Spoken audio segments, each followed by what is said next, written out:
salah satu mungkin menurut saya bahwa memang Allah itu menggiring saya untuk ketemu orang-orang yang memang bisa menyadarkan ketika saya itu sudah terlalu jauh dari sebenarnya fungsi kita sebagai manusia ini. Kita jauh dari ibadah umpamanya. Kita juga pastilah kita itu kadang-kadang lalai kan gitu.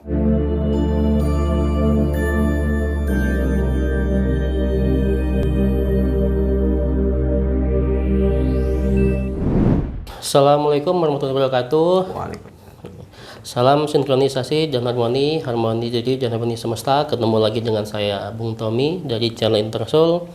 Pada kesempatan kali ini kita kedatangan seorang sosok inspiratif. Banyak kisah-kisah kehidupan beliau yang bisa kita gali di sini, yang bisa kita bagi ke kawan-kawan penikmat Intersoul. Harapannya bisa sama-sama memotivasi kita belajar dari kisah dan pengalaman hidup beliau. Ini panggilannya apa nih, Kang? Panggilan Kang aja. Kang aja ya, nggak usah pakai nama ya. Nggak usah nama. Takut terkenal nanti kayaknya. Iya, nanti langsung viral lagi. Nanti langsung viral ya. Nah, jadi Kang Ferry ini beliau sekarang lagi sibuk ngurus pondok, Kang ya? Ya betul. Pondok apa, Kang? Pondok Tasinul Huluk. Pondok Tasinul Huluk. Itu daerah mana, Kang? Daerah sini Raja Basa dekat Raja Basa ya. Wilayah sini juga di dekat asrama haji. Udah berapa lama? Kalau berdirinya sih kurang lebih tahun 2006 ya. Tapi perjalanan pondok pesantren itu sudah berjalan resminya itu kurang lebih sekitar 5 tahun yang lalu. 5 tahunan tuh, Kang. Itu mondok ada yang nginep atau masih pulang, Kang? Kalau untuk saat ini sih masih untuk masyarakat sekitar lah. Jadi anak-anak yang di wilayah tersebut memang untuk belajar mengajar pengajian ataupun dari belajar Al-Quran dan sebagainya itu belum ada yang mukim ya. Kalau di pondok pesantren itu kan lebih ke arah yang mukim, tapi di sini belum ada yang mukim, hanya ada guru ataupun asatidnya, ustadznya yang itu mukim di situ untuk mengelola pesantrennya kan gitu. Oh, berarti masih ngaji, saya ngaji aja. Iya, istilahnya ngaji. Kalau aja, bahasa ya? ini anak sekarang atau ini pesantren itu ngaji kalong. Ngaji lah, kalong gitu. ya. Iya, jadi sore ngaji, malamnya pulang di rumah masing-masing gitu, kurang lebih seperti itu sih. Kalau sekarang berapa orang santrinya, Kang? Kurang lebih saat ini sekitar 70-an karena saya data yang terbaru ini pendaftaran baru kan saya belum cek ya. Masih di admin pondoknya, jadi masih kurang lebih terakhir sekitar 73 kalau nggak salah itu ya. Alhamdulillah naik terus berarti, Kang? Ya alhamdulillah dari tahun ke tahun itu ada peningkatan santrinya kan gitu. Ada nambah 2, 3 terus gitu. Nah, yang menarik di sini sebenarnya latar belakang dari Kang Ferry, Kang ya. Iya betul. Jadi notabene Kang Ferry ini sebenarnya bukan seorang anak pondok pesantren. Betul. Kalau nggak salah kan background pekerjaannya debt collector, Kang ya, sebelumnya, Kang. Iya betul sekali. Itu juga pengalaman yang luar biasa menurut saya. Yang nggak bisa terbayangkan masuknya jadi kolektor itu, debt collector itu sebetulnya juga nggak pernah dirancang. Makanya saya berpikir begini, bahwa kehidupan ini kan kadang-kadang rencana Allah itu kita nggak pernah tahu sebetulnya. Yang tadinya kita belajar biasa saja, tinggal di perkampungan kan gitu, yang memang jauh dari nuansa pendidikan, baik itu formal maupun yang pesantren gitu, tapi sampai akhirnya bekerja, merantau dan sebagainya, sampai sekarang berkecimpung di pengelolaan pondok pesantren pun itu nggak pernah kita bayangkan gitu loh Mas. Dulu berapa tahun, Kang, di debt collector itu, Kang? Kurang lebih 5 tahun itu di kolektor tuh. Jadi suka dukanya ya lumayan juga itu, yang nagih, ribut ya dan sebagainya, itu luar biasa pokoknya. Wah, itu pengalaman yang nggak bisa terlupakan. Memang itu jadi bahan evaluasi juga pastinya buat kita kan. Nah, tapi akhirnya itu setelah Kang Ferry resign dari debt collector tadi, kemudian langsung terjun ngurus pondok, atau ada jeda tersendiri, Kang? Ada jedanya sebetulnya. Jadi ada beberapa momen. Ada momen-momen yang memang akhirnya kita memutuskan sebetulnya untuk keluar sebagai debt collector itu karena memang mungkin ada sesuatu yang mungkin di hati kita itu ada berbeda pemikiran mulai ketika kita mengenal yang namanya kembali mengenali diri kita lah ya. Waktu itu kan proses yang memang itu sulit tapi memang harus kita jalanin, membuat kita itu harus mengambil pilihan itu menurut saya sulit betul. Itu memang pada waktu itu ya cukup menantang ya, menurut saya cukup menantang. Saya harus keluar dari kerjaan, meninggalkan semua fasilitas yang memang sudah diberikan waktu itu di tempat saya bekerja, dan akhirnya untuk hijrah dari pekerjaan tersebut kan nggak gampang gitu loh waktu itu gitu, sangat butuh effort yang luar biasa, baik itu dari keluarga dan juga teman-teman yang memang waktu itu kita sedang semangatnya juga bekerja, karena kan kita bekerja dimanapun kan kita tetap harus profesional kan gitu. Tadi kan Kang Ferry sempat jelasin ada kegelisahan sebenarnya. Nah, bentuk kegelisahannya itu kegelisahan yang gimana Kang? Atau mungkin penyebab kegelisahannya itu sendiri? Pada waktu itu membuat saya keluar dari pekerjaan ini sebetulnya ada sesuatu yang menurut saya itu sangat membuat saya itu kok kayaknya nggak nyaman ya gitu ya. Kok kayaknya hati saya ini agak bertentangan ya. Di satu sisi kita itu memang mencari rezeki ya, mencari uang. Tapi di satu sisi kok kayaknya pekerjaan ini menurut saya waktu itu ada hal yang kurang pas gitu kan. Suatu sisi ketika kita nagih ya, mungkin dialami sama debt collector di luaran sana itu kita harus beradu mulut ya kan, kita harus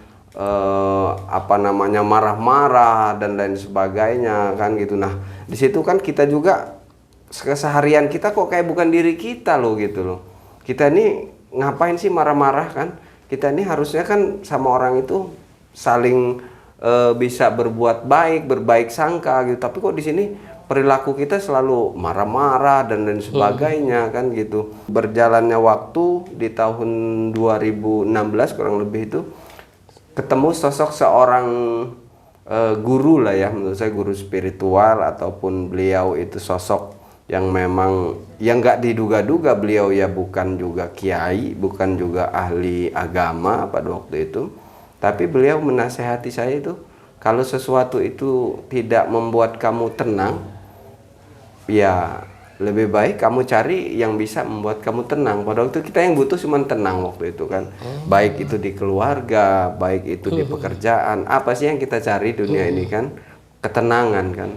Mau kita banyak uang, mau kita punya segalanya, tapi kalau badan hati kita ini tidak ada ketenangannya, maka semuanya kok kayaknya hambar-hambar aja. Malah kita akhirnya melampiaskan sesuatu itu ke tempat-tempat hal yang kurang baik, kadang-kadang kan yang istilahnya ya ke tempat-tempat yang tempat tit lah ya, tit gitu kan, macam-macam.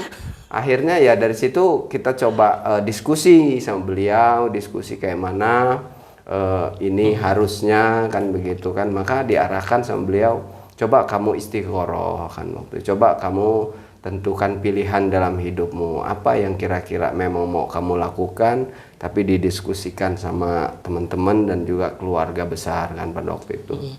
Nah akhirnya pada akhir 2016 kalau nggak salah itu, karena memang dulu kita pernah istilahnya itu belajar lah walaupun sedikit-sedikit ngaji dan lain sebagainya, akhirnya kita masuk pada fase oh ya kita harus coba untuk terus istiqomah kan, beribadah, coba kita berzikir, mendekatkan diri kepada Allah.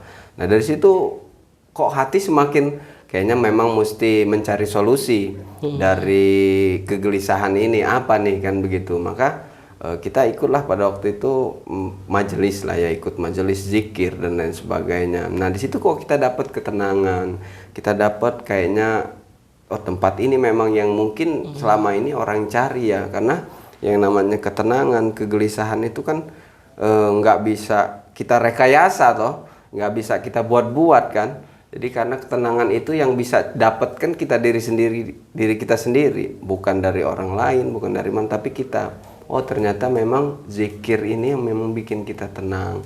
Wah terus saya waktu itu terus berzikir. Itu posisi masih debt collector ya? Masih itu. Nah, masih debt collector. Nah, sampai akhirnya saya memutuskan untuk keluar dari pekerjaan tersebut, dan saya pun sempat ngobrol sama pimpinan pada waktu itu saat saya mau keluar itu, saya mau izin, saya bilang ini karena dulu saya masuknya di sini juga dengan cara yang baik, maka saya mau keluar pun dengan cara yang baik kan begitu, supaya tidak ada kendala nantinya di kemudian hari apabila ini nanti memang ada hal-hal yang perlu saya datang ke sini, maka saya pun siap pada waktu. Jadi akhirnya ya semua alhamdulillah karena memang kita lakukan dengan yang baik, ya mudah-mudahan akhirnya juga baik kan gitu.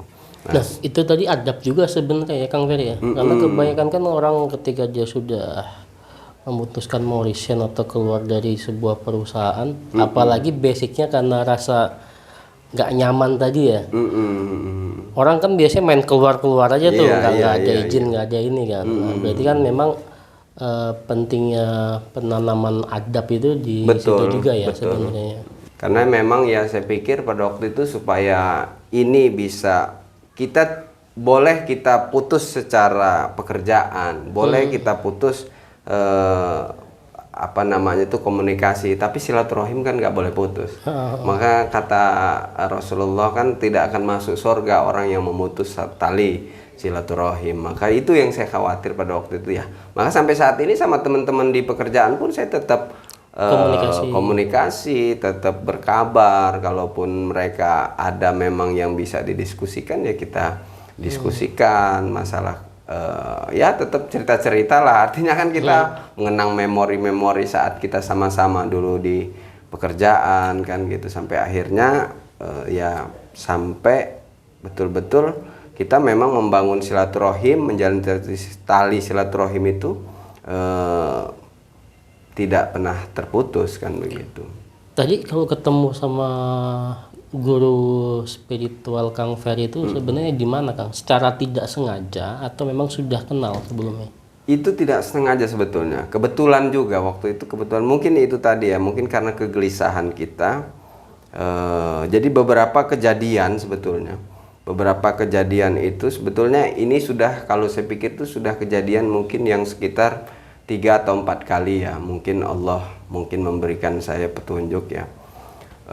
Pernah dulu juga terjadi itu di tahun 2008, itu pernah sama kejadiannya seperti ini, dan ini pun kejadian lagi. Itu salah satu mungkin menurut saya bahwa memang Allah itu menggiring saya untuk ketemu orang-orang yang memang bisa menyadarkan ketika saya itu sudah terlalu jauh dari sebenarnya fungsi kita sebagai manusia ini. Kita jauh dari ibadah umpamanya. Kita juga pastilah kita itu kadang-kadang lalai kan gitu. Nah, ketika itu saya ketemu dan akhirnya dapat masukan dari beliau itu, akhirnya saya ngobrol panjang lebar sama beliau sehingga mendapatkan motivasi itu untuk terus, ya sudah kamu coba istiqomahin aja apa yang sudah kamu tentuin, pilihan dalam hidupmu begitu kurang lebih. Nah berarti sebenarnya kalau kayak di istilah kita ada kayak law of attraction sih sebenarnya Kang Ferry ya. Jadi sebenarnya kan energi itu pasti akan mengalir ke mana fokus kita tertuju sebenarnya. Nah tadi mungkin kan berlatar belakang dari kegelisahan Kang Ferry tadi, rasa tidak nyaman tadi, akhirnya energi Kang Ferry terfokuskan dan akhirnya dipertemukan dengan orang-orang yang tujuannya untuk merubah kehidupan Kang Ferry jadi lebih baik lagi ya. Sampai akhirnya kan ketemu sama guru spiritual itu tadi, dan akhirnya tadi masuk ke majelis Kang ya. Nah perjalanan Kang Ferry masuk ke majelis itu apakah dari rekomendasi si guru spiritualitas tadi juga atau beda ya, Kang? Betul. Jadi karena tadi diarahkan oleh beliau, maka akhirnya kita juga masuk ke tempat beliau belajar pada waktu itu, maka dapatlah materi-materi tentang zikir itu. Karena dari situ kita coba terus istiqomah kan, di situ mengamalkan zikir dan sebagainya, sampai menurut kita pada waktu itu, oh ini sudah pas lah untuk memang mengobati kegelisahan. Seperti ruqyah juga sebetulnya waktu itu. Oh sebetulnya aja. Iya. Banyak jin ya. Banyak. Ya, namanya kita kehidupan ya. Kadang-kadang kita kehidupan itu kita nggak pernah tahu apa yang kita makan, apa yang kita lakukan. Maka kalau zaman sekarang itu mungkin bisa disebut ruqyah lah ya. Bisa disebut ruqyah atau bisa disebut juga pengobatan rohani lah ya. Yang alhamdulillah dari situ akhirnya kita bisa belajar berzikir, belajar lagi dekat sama Allah kan begitu. Nah, akhirnya kita yang pernah kita pelajari pada waktu itu, akhirnya kita merasa, oh ini nih sebetulnya sudah pernah dipelajari. Kembali lagi memori-memori yang pernah kita pelajari dulu itu kembali satu persatu, satu, sehingga akhirnya kita coba untuk menggali lagi kan, ya kita belajar lagi, belajar ngaji lagi, istilahnya belajar Iqra lagi, belajar lagi baca Quran lagi, belajar lagi, kita cari guru-guru. Memang waktu itu dipersilahkan dari tempat itu pun, oh silahkan untuk cari tempat-tempat guru sebanyak apapun kan gitu. Maka dari situ saya mulai cari sehingga saya rasa sudah sudah untuk pas waktunya resign. Pada waktu itu akhirnya saya berhenti dan akhirnya berfokus untuk belajar lagi, belajar. Maka sambil perjalanannya waktu di belajar itu, maka sampai akhirnya nyemplung ke tempat yang sekarang ini kan gitu. Tapi kalau ngejaga istiqomahnya gimana Kang Fer? Karena kan biasanya gini nih, apalagi basicnya kita pernah bekerja di posisi debt collector tadi, pasti kan godaan hal yang nggak baik itu kan pasti banyak tuh. Nah ketika masuk ke ranah yang kehidupan lebih baik itu kan pasti nggak akan mungkin mulus-mulus saja. Betul. Entah itu dari kawan, entah itu dari diri sendiri kan. Nah, posisi Kang Ferry mempertahankan supaya tetap bisa istiqomah di jalan itu gimana Kang? Iya, ya pada waktu itu emang sempat kawan-kawan pasti kaget ya. Kawan-kawan tuh pasti kaget dan banyaknya juga yang nyepelein, paling gak tobat sambel kan gitu. Paling gak mau belajar yang nggak bener segala macam. Tapi keyakinan sebetulnya pada waktu keyakinan kita aja, keyakinan pada diri kita, keyakinan pada Allah Subhanahu Wa Taala, pada Tuhan. Pada waktu itu saya berpikir sederhana, saya berpikir waktu itu saya bekerja, saya mencari uang saja saya bisa totalitas kan begitu. Yang menjadi motivasi utama kan. Saya bekerja, saya mencari uang, saya bisa totalitas. Kenapa untuk urusan dunia dan akhirat saya nggak harus totalitas? Nah itu jadi motivasi yang terus ngebakar saya untuk terus coba untuk istiqomah. Jadi yang penting juga saya nggak pernah lepas waktu itu untuk selalu, walaupun sedikit-sedikit kita berzikir kan. Setiap ingat selalu zikir, setiap ingat zikir, setiap ingat Allah, setiap ingat Allah. Karena itu dia yang dikasih waktu itu motivasi. Yang penting setiap kapanpun kita ingat langsung kita istighfar, baca sholawat dan sebagainya. Dan mudah-mudahan itu yang saya anggap waktu itu menjadi benteng bagi saya. Jadi mau itu cemoohan dari kawan kayak, mau itu dari godaan-godaan, insya Allah setiap saya diingatkan untuk kita mengingat, maka saya ingat sama Allah paling astagfirullahaladzim, Allahumma sholli ala sayyidina Muhammad, paling kan gitu-gitu aja. Jadi naginya udah nggak marah-marah lagi ya. Jadi pas waktu masih proses kan itu tadi belum resign tuh. Betul, ya kan? Jadi udah mulai pakai, ya kita bekerja paling kan, jadi udah pakai irama. Nah akhirnya kita berhenti. Nah setelah kita berhenti itu betul-betul sudah mulai terus fokus di menambah ataupun menggali ilmu-ilmu. Ternyata kita masih dikit betul. Ternyata ilmu agama ini, ilmu Allah yang ternyata luasnya luar biasa. Setelah kita coba buka, oh ternyata luar biasa. Nggak cuman sekedar itu aja ternyata kan gitu. Oke, kalau nggak salah hadisnya kan kalau kita celupkan kayak ke lautan cuma sekedar itu aja ya ilmu kita itu. Jadi ya, Kang, ya? rahmatnya Allah itu kalau dicelupkan ilmu Allah, ilmunya Allah itu dengan dunia dan seisinya itu nggak ada apa-apanya.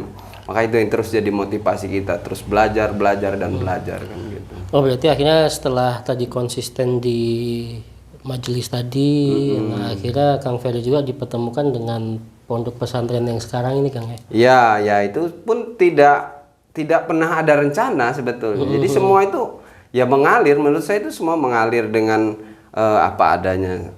yang memang nggak kita pernah rekayasa, nggak pernah kita rancang-rancang kan gitu. Setelah tadi dari majelis itu, terus akhirnya saya belajar, terus ada informasi dari salah satu pemilik tanah tersebut kan, yang ngasih saya, coba ini dibantu-bantu di sini aja, kalau mau ngaji kita kumpul-kumpulnya di sini aja. Maka akhirnya saya ikut di situ kan. Ya ikut ngaji awalnya di situ, ikut ngaji juga di situ, ikut belajar kan di situ. Tapi berjalannya waktu kan akhirnya setelah kita kata Al-Quran itu kan, sampaikanlah oleh satu ayat kan begitu. Itu kan salah satu jadi motivasi. Jadi apa yang sudah saya pelajari, nah kebetulan karena memang tempat itu ada tempat untuk menyalurkan memang apa yang kita dapatkan, maka ya kita coba satu belajar, satu kita belajar mengajarkan. Karena dalam dikatakan bahwa orang yang paling baik adalah orang yang belajar dan mengajarkan Al-Quran. Maka itu jadi motivasi bagi saya kan. Saya bisa ngajarin Iqra pada waktu itu. Ya udah saya ajarin aja alif, ba, ta, sa. Emang kalau itu kan dari kecil kita udah belajar ya. Maka dari situlah. Nah dari situ terus saya belajar, ya alhamdulillah. Menurut saya ya kemampuan saya untuk mengajarkan hanya sebatas itu, nggak yang harus belajar ini juga. Saya juga nggak bisa. Saya pikir waktu itu kan ya sudah, apa yang saya mampu, apa yang saya bisa pada waktu itu ya sudah. Saya coba ekspresikan kan gitu. Sampai berjalannya waktu kan. Sampai tempat itu sekarang alhamdulillah memang berkembang kan begitu. Mana proses perjalanan itu ya memang diawali dari belajar dan mengajar sebetulnya kan gitu. Nah tapi kan gini Kang, kalau kita sempat ngobrol-ngobrol kan sebenarnya sebelumnya pondok itu pun udah kayak, ya mungkin bisa dibilang hidup segan mati tak mau lah Kang ya. Karena kan notabene tadinya pernah hidup, kemudian sempat surut juga. Mungkin yang awalnya mungkin diperuntukkan bagi keluarga, sampai akhirnya kan bisa masyarakat sana juga tuh. Nah, yang memotivasi Kang Ferry dengan kawan-kawan lah gitu, kawan-kawan yang akhirnya kok tetap mau berjuang untuk memajukan pondok itu biar bisa besar, kenapa Kang? Yang pertama, kita melihat diri kita waktu itu kan, diri kita, dan juga melihat kawan-kawan sekitar. Jadi di situ memang ada beberapa pengurus, pengelola yang notabene-nya itu mirip-mirip gitu loh, tapi mungkin beda pekerjaan saja gitu. Jadi punya satu motivasi yang sama gitu loh, bahwa memang kita tadinya itu dibilang santri yang mondok di Jawa bertahun-tahun juga enggak, jadi tapi punya semangat dan motivasi yang sama gitu loh, melihat kondisional, melihat perkembangan anak-anak sekarang kan begitu, dan juga melihat lingkungan pada waktu itu, sebetulnya lingkungan yang memang saya pikir pada waktu itu perlu memang ada untuk perubahan di wilayah tersebut. Semoga ini bisa menjadi bahan lah ya, waktu itu bahan perubahan bagi diri kita dan juga bahan perubahan bagi orang lain sebenarnya. Nah dari situlah sebenarnya motivasinya yang membangkitkan kita, semangat kita untuk di situ membantu berjalannya proses pengelolaan pondok pesantren sama kawan-kawan pada waktu itu sebetulnya. Nah, tapi kan menariknya gini Kang Ferry, di situ nggak di ini kan ya, ya kalau kayak istilah sih gaji, dibilang gaji juga mungkin bukan gaji lah ya, karena kan sangat tidak inilah. Nah tapi kok tetap bisa bertahan, tetap bisa mau gitu, itu kan artinya nggak mungkin kalau nggak ada kesadaran tertentu atau mungkin spiritualitas tertentu kok mau nih tetap bertahan, tetap berjuang, mempertahankan ngajar di sana, mau memperbesar itu, padahal sebenarnya kalau secara materi nggak dapat. Iya, ya sebenarnya motivasi sebenarnya. Jadi kita itu coba bareng-bareng sama kawan-kawan seluruh. Sekarang ya alhamdulillah itu memang beberapa pengajar itu yang betul-betul memang dari pondok pesantren yang alhamdulillah ikut bergabung dan juga ikut menjadi dewan pengajar di pondok itu gitu. Jadi kita sama-sama bangun pemikiran, kita bangun sama-sama motivasi bahwasanya ini ladang ibadah bagi kita kan gitu. Kita tanamkan kesadaran bahwa yang kita lakukan ini betul-betul menjadi nilai ibadah gitu. Kalaupun memang ini mau kita jadikan sebagai ladang ibadah, ya kita tentunya harus ikhlas kan gitu. Kita harus ikhlas, kita harus memberikan apa yang kita mampu kan gitu. Yang kedua adalah bagaimana kita tidak memikirkan sesuatu yang katakanlah materi lah ya. Materi yang akhirnya itu justru nantinya menghilangkan semangat kita gitu loh kan. Karena ketika kita bisa untuk masih mendapatkan istilahnya rezeki ya, materi dari tempat lain, ya di tempat lain kita cari rezekinya yang halal. Nah, yang di sini untuk ibadah kita. Toh waktunya juga bisa diatur dengan kita sendiri gitu loh. Enggak yang harus memang 24 jam full di situ.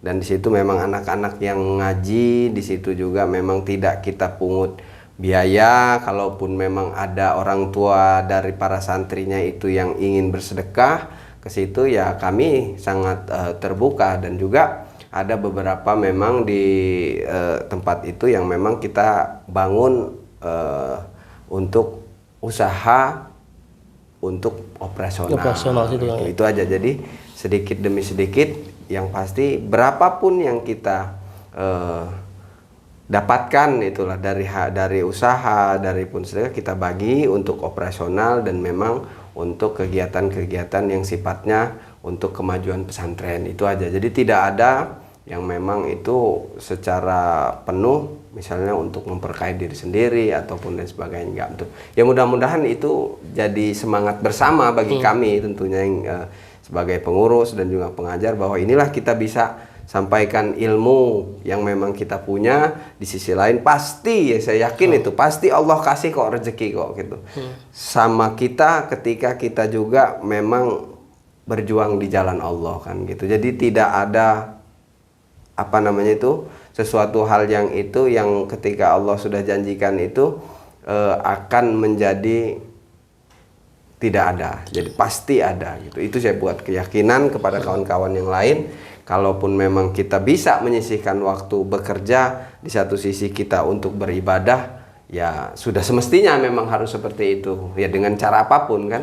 Kalau memang saat ini kami di pondok itu sedang berjuang bisa semampu kami dengan mengajarkan Al-Quran, mengajarkan kitab, mengajarkan ilmu-ilmu yang lain, maka di satu sisi kami bisa mencari rezeki yang halal dengan cara yang lain, yaitu mungkin bisa menjadi satu kesatuan sebetulnya. Nah itu yang paling kita saling memotivasi lah di antara kawan-kawan itu. Artinya memang berlatar belakang dari niatan lillahi ta'ala, ingin berbagi, ingin mengajarkan, kemudian Kang Ferry dengan kawan-kawan juga punya frekuensi yang sama, jadi bisa saling mengingatkan supaya tetap dalam on the track lah, track ya, awalnya mau ke sana Kang ya.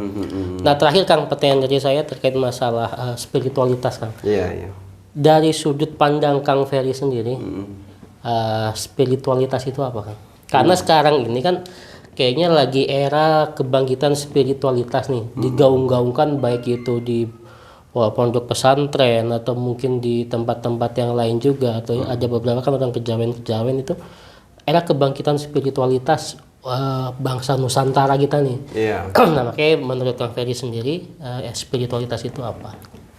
Kalau menurut saya sih spiritualitas itu bahwasanya kesadaran akan ketuhanan sebetulnya. Yang pertama bahwa kita yakin bahwa kita itu memiliki pencipta.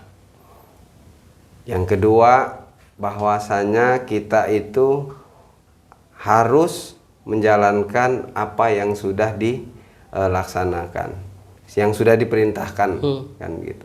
Maka antara jasad dan juga rohani kita itu harus berkesinambungan, harus saling menguatkan. Nah, munculnya spiritualitas itu adalah bagaimana bisa mengkombinasikan antara ruh dan jasad itu menjadi perilaku yang berakhlakul karimah.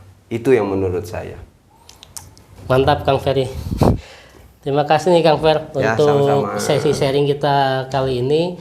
Dan tadi ada yang satu poin menarik yang saya garis bawahi, sebenarnya ketika kita bisa totalitas di dunia pekerjaan, kenapa kita pun tidak bisa totalitas di urusan dunia dan akhirat. Terima kasih Kang Ferry. Sama-sama. Terima kasih sahabat Intersol semua. Semoga bahasan kita kali ini dengan Kang Ferry bisa memotivasi kawan-kawan semua. Tujuannya yang pasti kita ingin menjadi manusia yang lebih baik, manusia yang bisa lebih bermanfaat bagi diri kita dan juga lingkungan sekitar kita. Terima kasih. Salam sinkronisasi dan harmoni, harmoni diri dan harmoni semesta. Wassalamualaikum warahmatullahi wabarakatuh. Waalaikumsalam warahmatullahi wabarakatuh.